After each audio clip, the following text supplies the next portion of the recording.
10 said tonight that a new deal preventing migrants leaving France to reach Britain is now in its final stages.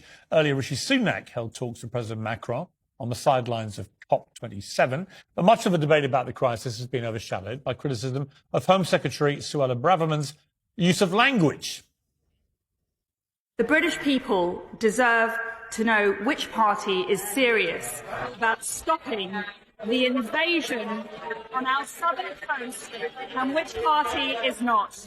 If Labour were in charge, they would be allowing all the Albanian criminals to come to this country. They would be allowing all the small boats to come to the UK. Well, the Crown Prince of Albania responded on Twitter, calling this disproportionate slander and purely xenophobic. So criminal gangs abusing wide-open British borders or a convenient scapegoat for a government that's lost control. Well, joining me now is Talk TV presenter Richard Tice and the Crown Prince of Albania, Prince Leka. Well, thank you both indeed for joining me. If I can talk to you first, Prince Leka, thank you very much for joining the programme tonight. I read your tweet with great interest. You were clearly incensed by the use of language by the Home Secretary. I share your anger at the language she used. I thought it was completely unnecessary. However, and it is an important however, I think the British people have been surprised to discover now that the majority of people coming into the country illegally on these boats across the Channel are now from Albania, which is not a war-torn country at the moment. And they're just bemused as to why this is happening. So let me start with Suella Braverman's views. Why were you so angered by those? Thank you very much, PS, for welcoming me on your show. I'm in Tirana, and it's a wonderful opportunity to actually express the human aspect of this issue. This afternoon, I had a cordial conversation with the British ambassador, and he reconfirmed to myself, as well as he has reconfirmed to the Albanian authorities, that the comments are not a reflection of the British government, and it's not the political stance of the British government towards Albania. And I would be very happy to say that Albania and the United Kingdom have fantastic relations. We are working on a number of multilateral stances. We are allies in the war in Ukraine. Albania is a co-signer in the Security Council in protecting the rights and freedoms of the Ukrainians.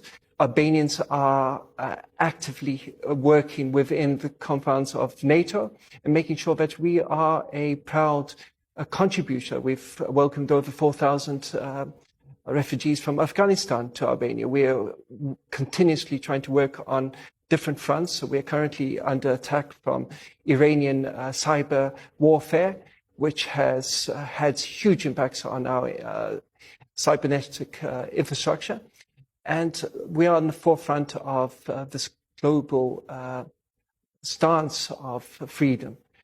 But obviously, the stance and the rhetoric which has been used in the general media has had an impact. And I have taken this unorthodox stance in going away from the royal position of silence. And I thought that it was needed that we have to mention that the majority of Albanians in the UK are hardworking individuals. We have, and the 12,000 Albanians, in considering the proportionality of the situation, the United Kingdom has over 6.5 million immigrants. 12,000 Albanians cannot be considered an invasion. And I'm very sad that this harsh tone of events is having impacts on the hardworking Albanians currently living in England. I've spoken to family, friends who are in the UK, and some of them have actually pulled their children out of schools because they feel that this xenophobic attitude is reflecting on their lives. And this is why I took this unorthodox stance and actually making a few comments at very late at night on Twitter, because I believe very strongly that we have to find tangible results of overcoming this issue and building upon the very strong relations that we Albanians and the UK have together. Have you had any conversation with the new Prime Minister, Rishi Sunak, about this?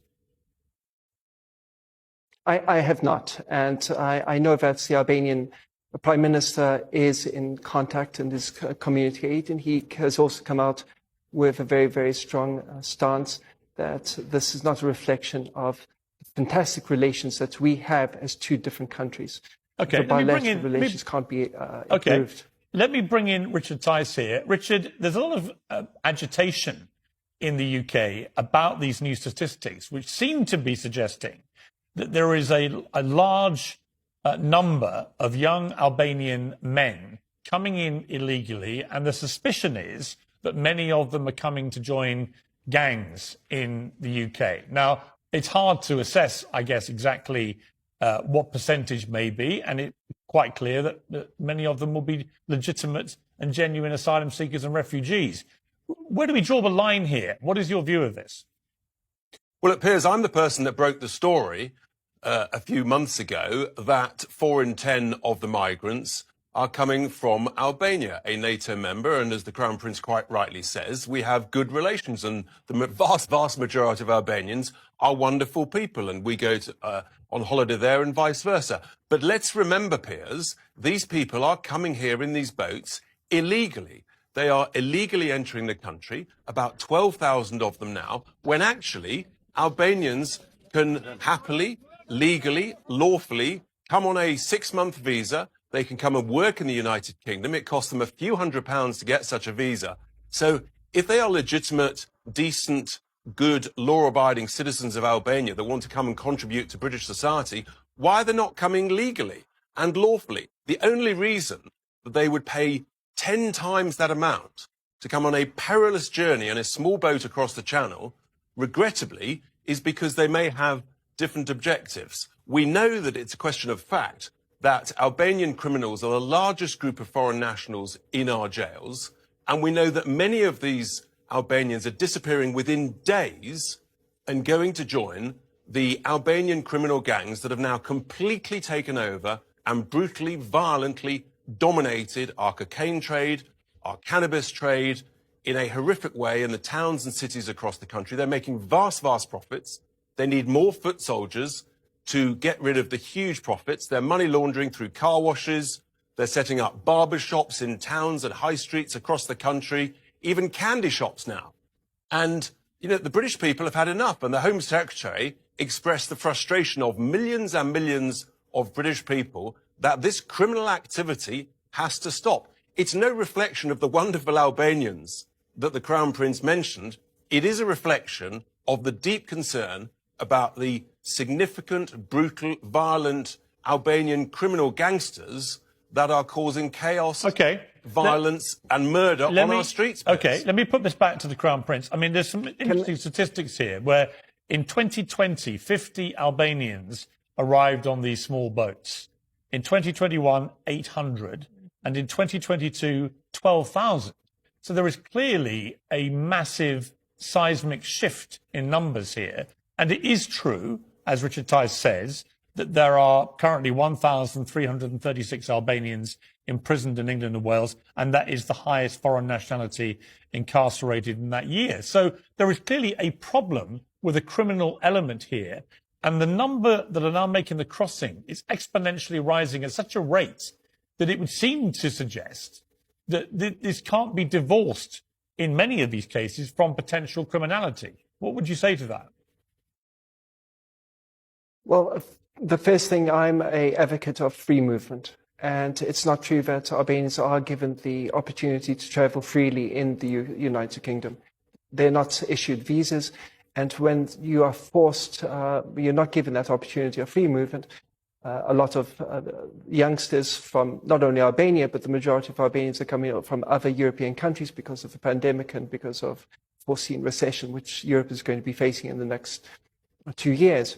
So a lot of these young Albanians are trying to find means and methods of crossing into Europe. And unfortunately, once they take that route, which is the illegal route, they are the victims of gangs, organized crime. And this is something which I've spoken to your ambassador about. I'm trying to promote in the sense that we have to find tangible ways of making sure that Albanians are able to travel securely to the UK. And the majority, 53% of Albanians who do go to the UK are got legitimate concerns. They have different issues and they are given a permission to stay. those elements which are forced to go through the illegal